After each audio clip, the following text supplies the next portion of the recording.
I want to just elaborate a little bit on our investigation. We have spent the past 9 months investigating the issue of what the AYSO knew or should have known regarding Renoir Valente.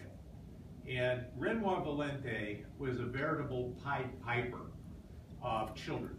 This was an adult man who was constantly surrounded by children. And you would have to be deaf, dumb, and blind as an organization not to be aware that there is something wrong when an adult is spending all of this time with kids within your organization. And we have people who have told us, coaches, referees, parents, who have told us that they were well aware of this, they were concerned about this, there were reports about this to the organization, yet this man was still allowed to be around these kids. He had a weird fetish too. He liked to dye their hair blonde. That's pretty weird.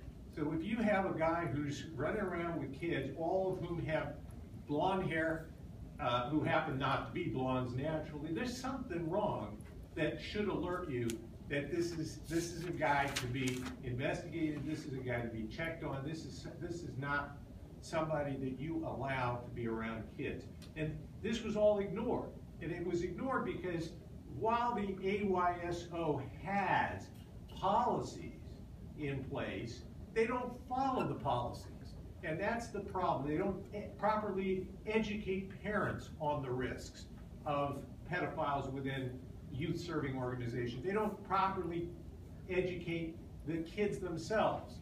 And this is a common problem that Paul and I find in these cases where they may have policies in place, but they don't properly follow the policies, and in many times and in many instances, the policies themselves are inadequate, which we believe is the case here with AYSO. We think that's what our investigation has shown to us and what this lawsuit will reveal.